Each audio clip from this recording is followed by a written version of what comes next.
I'm LuAnn Jones, and I'm a historian with the Park History Program, National Park Service, and I work here in Washington, D.C. in what is known as the Washington Support Office of the Park Service. I've been with the Park Service for 4.5 years after a career in academia and other public history venues.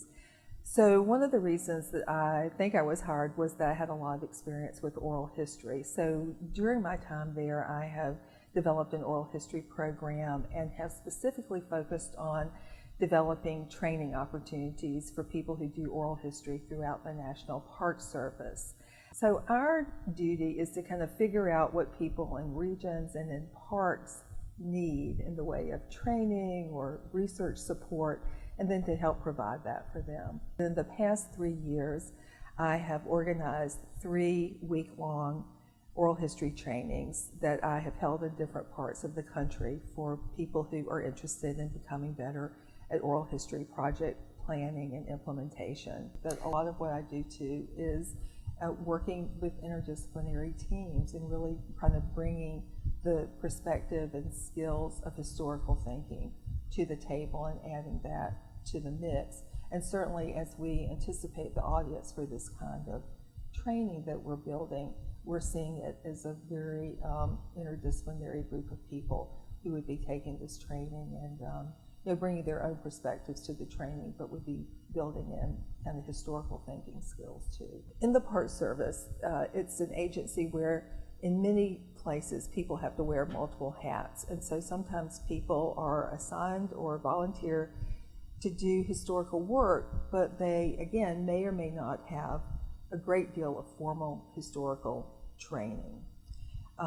And so we are building a curriculum that we hope will help people become better historians in that capacity. Right now I'm thinking about turning that training into an online or blended training because, like so many places, the Park Service is concerned about travel budgets and that kind of thing. And so in fact, later today, I'm going to be talking to an instructional designer about how we might begin to think of that course in an online setting. I mean, I feel like that in many ways that I have sort of transferred how I thought of myself in terms of teaching, research, and service as an academic into this particular arena. And I feel like I do a lot of teaching all the time. I mean, in some ways, it's these week-long trainings, which in the week of a 40-hour week, you're basically building in almost a semester's worth of training in that time. And then this opportunity to work on an online training, and again to work with an instructional designer and to begin to think about ways that you can articulate these kinds of skills in an online setting and for adult learners has been very interesting to me. That's been a new way of thinking about teaching. I used to tell my graduate students I thought it was really important for them to cross-train. Like we cross-train when we exercise, that as graduate students they really need to cross-train.